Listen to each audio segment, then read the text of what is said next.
por um pouco.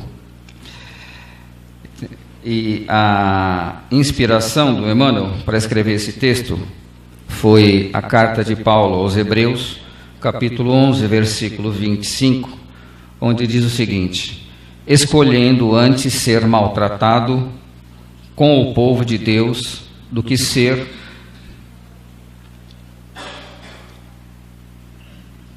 que por um pouco tempo ter o gozo do pecado. Escolhendo antes ser maltratado com o povo de Deus do que por um pouco tempo ter o gozo do pecado. Palavras de Paulo na carta aos Hebreus. Então, o que ele quer dizer com isso, né? Ele começa dizendo o seguinte: primeiro, todos nós, toda a nossa passagem aqui, por mais longa que ela seja, perante a eternidade, ela é curta. Os espíritos iluminados têm nos dito o seguinte, que perante a eternidade, esta passagem, a vida de qualquer um de nós, independente de ter tido uma longevidade acima de 90 anos, por exemplo, isto é 1 minuto perante a eternidade. Então, todos nós estamos aqui, como diz o texto do Emmanuel, por um pouco tempo. E esse tempo precisa ser aproveitado o tanto quanto possível, da melhor forma possível. Ele vai falando sobre a questão, ele cita inicialmente sobre Moisés. Moisés, por algum tempo, antes de tornar-se o libertador do povo cativo, aquele que estava cativo na mão dos seus algozes, ele trazia a seguinte situação: toda a sua história, desde o seu nascimento, já é, vamos dizer assim, é uma questão de pouco tempo. A questão de Moisés, como legislador, como administrador, ainda que o tempo tenha nos mostrado, nossa, a passagem de Moisés foi longa, foi também por pouco tempo. Moisés, antes de se tornar, vamos dizer assim, a pessoa que se tornou, porque da vida dele, eu não sei o quanto que as pessoas assim o conhecem, ele é conhecido como o quê? Esse nome, Moisés, é o salvo das águas. Pelo seu nascimento, ele tem aquela história já bastante conhecida, de que, por algum motivo, também não importa qual, a história é um pouco longa, não haveria tempo suficiente para contar aqui para vocês, a história toda de um trecho, pelo menos, de Moisés, mas a questão é, aquela questão de que a criança, Moisés, foi salvo, foi encontrada num lago, nos fundos que dava à casa do faraó. Isso tudo, segundo os livros, ele é verdadeiro. Então, aquela criança, a história, na realidade, é um pouquinho diferente disso, mas aquela criança que foi, inclusive o nome Moisés, é reconhecido como o salvo das águas. Todos os nomes, naquela ocasião, no passado, eles tinham um significado. E um dos significados de Moisés é o salvo das águas. Esta criança que foi adotada pela família, vamos dizer assim, do faraó, recebe, ao longo do tempo, ao longo da sua convivência no palácio do faraó, toda a educação possível, todos os recursos materiais, todos os recursos educacionais que eram possíveis na ocasião foram concedidos a Moisés. Por isso que quando ele tornou-se o legislador, tornou-se o líder, aquilo não foi apenas uma coincidência, ele não nasceu daquela forma, ele foi preparado para que tudo aquilo, para que ele pudesse naturalmente conduzir o seu povo à liberdade, que estavam cativos na mão dos, estou tentando lembrar, na mão dos hebreus, acho que durante muito tempo. Então, o nosso texto, falando hoje por um pouco, é uma reflexão de que todos nós estamos aqui por um pouco tempo. E tempo esse que, às vezes, quando as coisas estão indo muito bem, nós achamos que esse momento não vai acabar nunca. Mas, se nós analisarmos, se nós refletirmos, nós precisamos aproveitar o tanto quanto possível este tempo que temos aqui, esse tempo que nos é concedido pela espiritualidade, por Jesus, analisando justamente essa situação. Porque o tempo que temos aqui, perante a eternidade, é muito pouco tempo. Então, o Emmanuel vai dizendo, por um pouco. Nesta passagem refere-se Paulo à atitude de Moisés, abstendo-se de gozar por um pouco tempo das suntuosidades da casa do faraó, a fim de consagrar-se à libertação dos companheiros cativos, criando imagem sublime para definir a posição do espírito encarnado na terra. Ou seja, o tempo que ele ficou sob a tutela do faraó, e na ocasião era o faraó Ramsés, e o que acontecia? Ramsés foi um dos maiores faraós da história, e naquele momento ele pôde fruir de toda a educação, de todos o amparo de material, amparo legal, inclusive desenvolvimento da sua própria mediunidade. Possivelmente, muitos sabem que Moisés foi um dos maiores médiuns que já surgiu em toda a história da humanidade. Ele fez, vamos dizer assim, através da sua mediunidade, fez coisas impressionantes, porque naquela ocasião, no passado, hoje nós temos aqui no SEAC e nas casas espíritas que a gente chama as escolas mediúnicas, que é o desenvolvimento da mediunidade que todos nós temos. Naquela ocasião era considerado as escolas de ocultismo, ou seja, aquilo que eu não conheço, aquilo que aparentemente está oculto, aquilo que a gente não consegue visualizar, era considerado as escolas de ocultismo. E, na realidade, era desenvolvimento mediúnico no mais alto grau. Então, as várias coisas que foram feitas por Moisés, e que nós temos aí alguns conhecimentos, antes, vamos dizer assim, da libertação do seu próprio povo, o que acontece? As pragas que foram impingidas ao povo do faraó, as coisas que ele chegou a fazer, alguns filmes, nós já assistimos na televisão, você vê o Moisés com um cajado e aquele cajado se transformando numa cobra.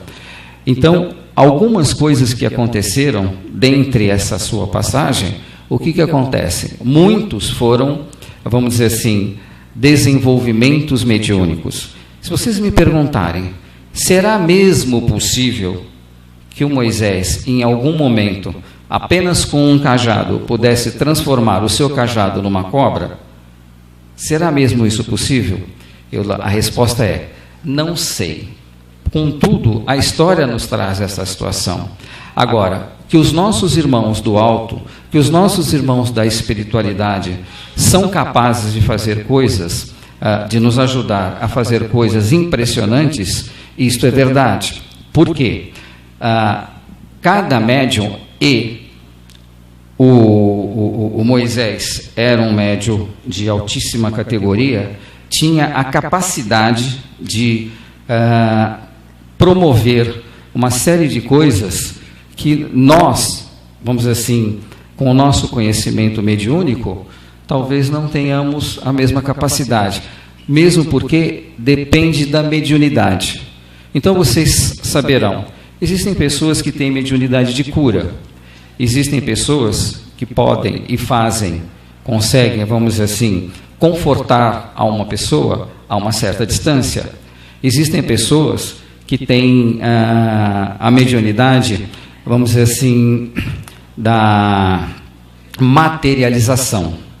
Essa mediunidade da materialização é uma coisa que foi um pouco difundida logo no início do Espiritismo, através de algumas pessoas que forneciam o que a gente chama de ectoplasma.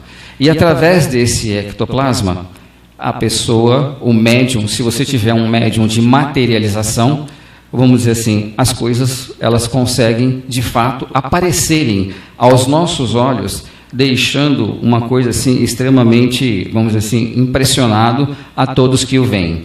No início da doutrina espírita, este método, estas materializações, elas foram muito utilizadas para quê? Para despertar a doutrina espírita para todas as pessoas. Eu não vi, mas eu ouvi dizer de fontes fidedignas em que pessoas, onde você tem no ambiente médiuns de materialização, médiuns em que possa conceder o ectoplasma, e que as pessoas dizem o seguinte: ele tem a capacidade de levantar as mãos pensando num determinado comprimido, um remédio, pura e simplesmente, e o comprimido simplesmente aparece na mão dele. É a materialização que acontece. Mas para isso acontecer, tem que ter médiums de materialização, tem que ter um fornecedor de ectoplasma para que essas coisas possam avançar. E por que essas coisas todas aconteceram no início, vamos dizer assim, da doutrina espírita? Porque era necessário ter um despertar das pessoas. Primeiro, por isso que os fenômenos mediúnicos aconteciam lá atrás, em algum momento, digo, 40, 50 anos atrás, e hoje eles não acontecem mais. Por quê? Não há mais a necessidade dos fenômenos mediúnicos. Algumas coisas ainda nos despertam muito a atenção. Posso dizer para vocês também da questão, a gente diz, as questões mediúnicas. Vocês já presenciaram, talvez todos não que estejam aqui, presenciaram, ou já ouviram, ou já viram por algum motivo, por algum CD, por exemplo, palavras provenientes de Dr. Bezerra. Dr. Bezerra tem uma característica, da qual possui uma voz um pouco mais rouca, nota-se que é uma pessoa de mais idade, e que todas as vezes em que ele se manifesta, através do Divaldo, através de outros médiuns que têm esta competência e este acompanhamento, o caso que nós tivemos aqui, como foi aquele último que esteve aqui, o De Luca, que também é muito próximo a Dr. Bezerra, naquele trabalho que foi feito aqui, a palestra do De Luca, que ele deu aqui conosco, posteriormente, nós tivemos a palavra do mentor, se não me falha a memória, por parte da Inês Batina. E a Inês conseguiu, naturalmente, falar exatamente com a voz rouca de Dr. Bezerra. Então, o que acontece? Para quem não conhece doutrina espírita, isto é uma coisa assim extremamente impressionante, extremamente de um fenômeno muito grande. Agora, isso tudo, como diz o nosso texto, é por um pouco, ou seja, por pouco tempo. Por quê? Apenas tem a necessidade de despertar as pessoas, e a partir desse despertamento, o que é que vai acontecer? A pessoa as pessoas, de um modo geral, vão tendo uma adesão à doutrina, vão querendo entender um pouco mais como aquelas coisas acontecem, e a partir de então, vamos dizer assim, tendo adesão, vai estudando e vai compreendendo por que essas coisas acontecem. Estávamos iniciando aqui, antes do nosso trabalho, dizendo o seguinte: algumas pessoas têm, vamos dizer, dentro da sua mediunidade, tem o que a gente chama assim, a mediunidade da vidência.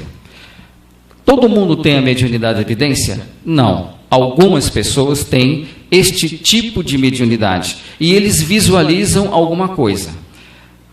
Raramente você vai ter, isto já aconteceu uma vez só aqui no SEAC, onde você tem 2 ou 3 pessoas que têm mediunidade da vidência e conseguem visualizar a mesma coisa. Mas isso, como diz o texto do Emmanuel, também é por um pouco. por muito pouco tempo você consegue ver esse tipo de coisa. Por quê? Porque não há mais necessidade de tentar convencer as pessoas da doutrina espírita através de fenômenos. Porque hoje ela é uma doutrina consagrada, onde as pessoas que fazem assistências espirituais percebem a presença dos espíritos, percebem através do passe, percebem a influência que o alto, que a espiritualidade faz esse tipo de atua sobre todos nós. E como diz o texto do Emmanuel, isso tudo é por um pouco tempo. Por quê? Tudo acaba sendo por um pouco tempo. Quando você toma um passe, você não toma um passe, por exemplo, como os nossos irmãos do Jurei, que fica talvez naquele modelo deles, 20 minutos, 15, 20 minutos, fazendo o que a gente chama de transferência de energia. O passe aqui é feito dessa transferência de energia, não só pelo fluido animal, onde que a pessoa tem aqui, assim também como o fluido espiritual. Então, a junção desses dois é por um pouco tempo, por alguns segundos, e que já, de uma certa forma, é o suficiente. Então, voltando ao tema aqui do Emmanuel, ele vai dizendo o seguinte: nesta passagem refere-se Paulo à atitude de Moisés, abstendo-se de gozar por um pouco tempo das suntuosidades da casa do faraó, a fim de consagrar-se posteriormente à libertação dos companheiros cativos. E ele começa fazendo uma relação. Por um pouco tempo, o administrador dirige os interesses do povo. Por um pouco tempo, o servidor obedece na subalternidade. Por um pouco tempo, o usurário retém o dinheiro. Por um pouco tempo, o infeliz padece de privações. Tem o Haroldo Dutra diz que todo o mal que você esteja atravessando, todas as dificuldades que nós estejamos atravessando, ela tem um tempo certo. Ou seja, no momento em que nós estamos atravessando a angústia, a amargura, o sofrimento, as nossas contrariedades, achamos que aquilo parece não ter fim. Mas depois que isto passa, depois que isto fica lá atrás, nós podemos fazer as nossas reflexões. De fato, foi por um pouco tempo. E quase tudo na nossa vida, vocês poderão observar, aparentemente, e de fato acontece, por um pouco tempo. As nossas alegrias acabam sendo por um pouco tempo. Os nossos sofrimentos acabam sendo também por um pouco tempo. É claro, no momento que eu estou sofrendo, parece que é um longo tempo.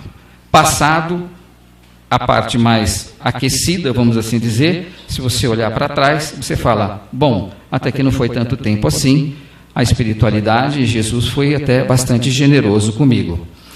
E o Emmanuel continua dizendo aqui, se o homem reparasse a brevidade dos dias que dispõe na terra, se visse a exiguidade dos recursos com que pode contar no vaso da carne em que se movimenta, certamente semelhante percepção diante da eternidade dar-lhe-ia novo conceito da bendita oportunidade preciosa e rápida que lhe foi concedida no mundo. Então, quando nós dizemos aqui que estamos tendo uma oportunidade, esta oportunidade de fazer um trabalho generoso, caridoso, fraterno, tentando amar o nosso semelhante da melhor forma possível, nós vamos entender que isto tudo tem muito pouco tempo. Eu visualizo nos rostos da maioria, e que é uma característica, vamos dizer assim, do centro espírita, receber pessoas um pouquinho mais maduras. E todos vocês que já passaram pela paternidade ou pela maternidade, sabem que quando nós temos um bebê no nosso colo, a gente acha aquilo sempre uma delícia. E daqui a pouco, ele já não está mais no nosso colo, ele já está correndo por aí. E você fala, meu Deus, como passou rápido. O que está acontecendo, né? Parece que ontem ele estava aos meus braços e hoje já não está mais. tudo aparentemente passa muito rápido. Tudo é por muito pouco tempo, tanto alegrias quanto por sofrimentos. Então nós que estamos aqui de passagem, todos nós aqui estamos de passagem, todos nós aqui já estamos com a passagem comprada sem data, mas que vamos retornar à pátria espiritual, em algum momento todos nós vamos retornar. Não tem data ainda, mas não tem importância. Mas a passagem já está comprada, ela já está reservada. Então, no momento em que nós percebemos que este tempo que nós temos aqui, esta passagem, esta vida que nós estamos tendo aqui, ela é curta, nós vamos procurar aproveitá-la o tanto quanto possível. Certa vez eu fiz aqui uma palestra, que o tema, eu comentei com vocês, que o tema era ouvidos. Quanto tempo nós estamos ouvindo Evangelho de Jesus? E quanto tempo nós estamos perdendo e não ter adesão completa no Evangelho de Jesus? Então, por quê? Quando a gente... Duas coisas que o Mestre sempre nos ensinou e pede. Duas coisas. Amar a si e amar ao próximo. Porque se eu chegar e dizer aqui para vocês, levanta a mão, quem ama a Deus, tenho certeza que todo mundo vai levantar as mãos. Agora, amar ao seu próximo parece um pouco mais difícil. E o próprio Jesus, sabendo dessa dificuldade que nós temos, dizia o seguinte: se você não consegue amar o que vedes, que é o seu irmão que está do seu lado, ombro a ombro com você, nesta passagem, neste tempo curto, o que dirá o que não vedes? Então, ele faz uma colocação para nós, como se nós mesmos tivéssemos, vamos dizer assim, tivéssemos quase que falando uma mentira. Por quê? Se eu não tenho carinho, se eu não tenho afeto, nem que seja por pouco tempo, com os meus semelhantes, naturalmente, essas coisas, quando forem adiantadas, quando elas forem um pouco mais, vamos dizer assim, cobradas de nós mesmos, ou nós termos uma autocobrança sobre isso, nós vamos ficar bastante decepcionados e aborrecidos conosco mesmo. Por quê? Eu consigo amar o meu semelhante da maneira como Jesus nos ensinou, amar ao seu próximo. As diferenças que nós temos vamos dizer assim, de opiniões, muitas vezes vai nos aparteando. E estas coisas vão aparteando famílias, vão aparteando pessoas, vão aparteando colegas de trabalho, e assim sucessivamente. Tudo isso por causa de quê? Por causa dos nossos pequenos, olha só como eu estou sendo generoso, dos nossos pequenos defeitos, que vai fazendo que, por algum tempo, nós vamos nos separando das pessoas. Então, a reflexão, por um pouco tempo, é a reflexão que o Emmanuel nos concede no dia de hoje, é justamente ver o seguinte: quanto tempo nós estamos tendo com os nossos semelhantes de fraternidade, de caridade, de solidariedade, de amizade, de amor ao nosso próximo. Agora nós estamos iniciando um novo ano. E eu tenho certeza que muitos aqui, por algum motivo também, não me interessa qual é o motivo, quando for para ter as suas comemorações, ou do Ano Novo, ou do Natal, diz o seguinte: o Natal vai ser na casa de fulano. Se é na casa de fulano eu não vou. Por quê? Porque por algum motivo, por um pouco tempo você ficou, vamos dizer assim, de mal com aquela pessoa, ficou aborrecido com aquela pessoa. E quanto tempo nós precisamos ter as nossas reflexões para, vamos dizer assim, enviarmos o perdão a alguém que nós tenhamos prejudicado? Temos aí algumas dificuldades. Por causa de quê? O nosso orgulho. Temos aí a seguinte situação: eu errei com uma pessoa, eu falei o que não deveria ter falado, sob forte tensão emocional, soltei aí aquilo que não deveria ter soltado. Eu preciso pedir desculpas a essa pessoa, preciso reavaliar esse tipo de coisa. Nós ficamos maturando aquela situação por tempo demais. E ficamos sofrendo as angústias, as amarguras de não pedir o perdão ou conceder o perdão àquela pessoa que por algum motivo nos provocou algum tipo de amargura, algum tipo de ressentimento, e o rancor fica nos acomodando e nos incomodando. A questão é, para quê e por quê? Se é tão mais fácil você perdoar, se é tão mais fácil você, vamos dizer assim, solicitar uma reconciliação, é tão mais fácil você tentar se aliviar justamente daquilo que estava, vamos dizer assim, te incomodando. E nós, por uma fração de segundo, nós perdemos a paciência, principalmente lá fora, principalmente no trânsito. Por muito pouco tempo, pessoas perderam suas vidas, perderam a sua encarnação por causa de brigas de trânsito, porque a pessoa cometeu ali, às vezes, um erro no trânsito e que lhe provocou tamanha ira que a pessoa acaba, sob forte tensão emocional, cometendo atos reprováveis e que vão se arrepender durante muito tempo. O que a gente tem visto muito hoje, vamos dizer assim, nos jornais, nos telejornais, nos noticiários, e nunca nós vimos tanto comentários sobre o que eles chamam de feminicídio. Olha só, por uma fração de segundo, perdendo um segundo de paciência e sob forte tensão emocional, muitos homens desequilibrados no seu dia a dia acabam agredindo suas mulheres. E o que acontece com isso? Qual a consequência disso? Muitas vezes pode ser um encarceramento por um longo tempo. Outras vezes podem ser outras medidas restritivas também por um tempo. Ou seja, esse tempo sempre será longo a partir do momento em que tiver o sofrimento junto. E ele sempre será muito curto a partir do momento em que nós percebermos que estamos passando momentos de alegria. Então, aqui, quando ele fala sobre Moisés, Moisés de fato ficou muito pouco tempo sob a tutela do faraó, do qual ele tinha, vamos dizer assim, todos os gozos possíveis.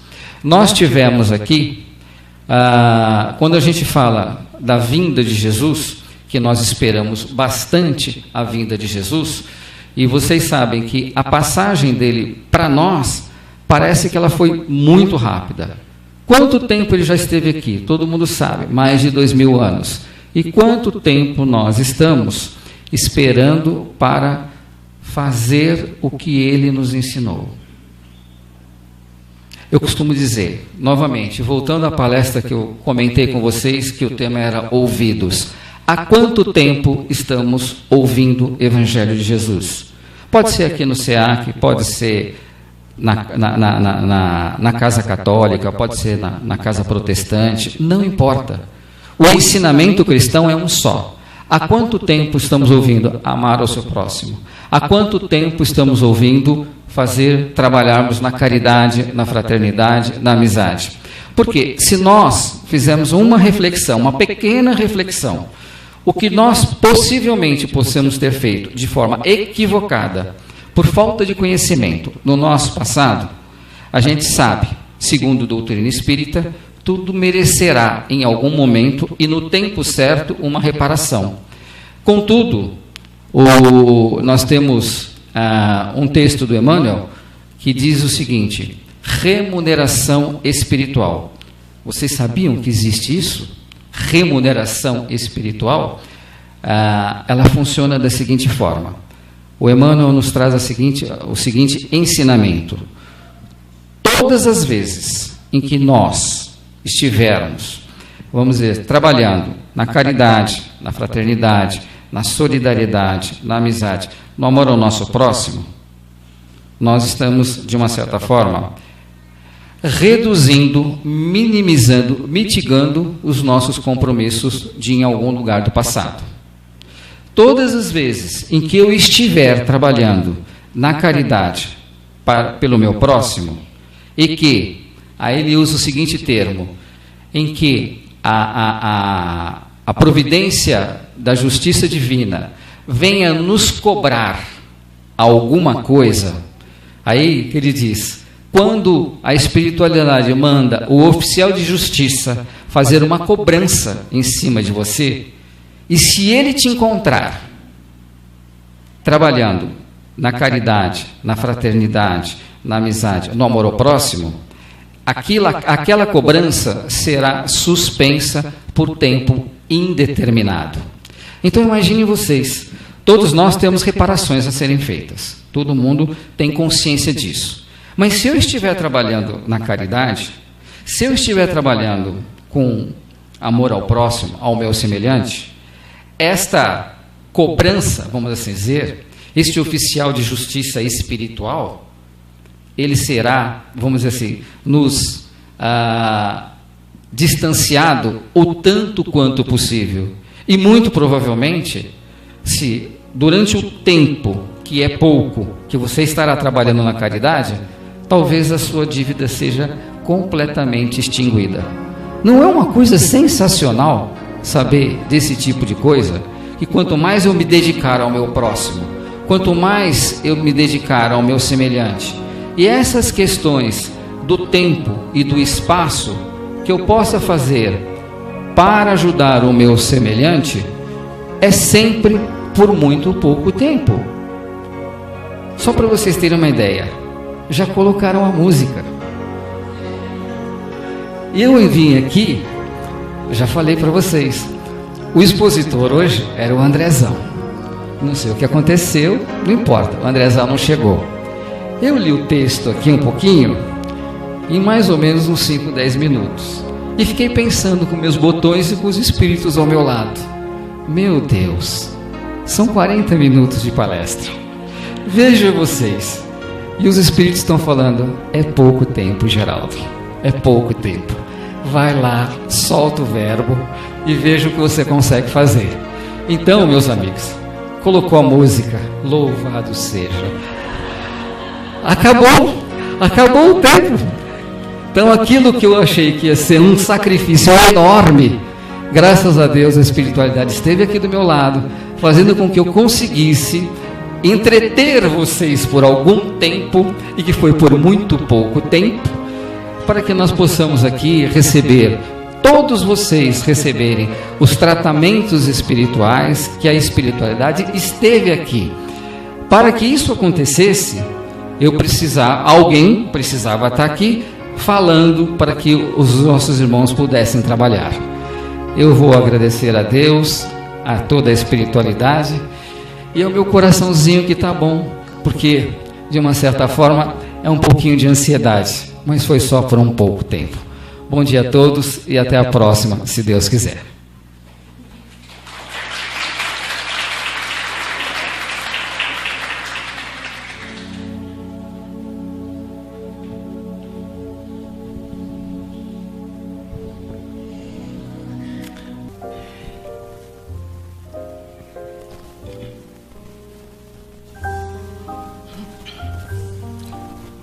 Queridos amigos,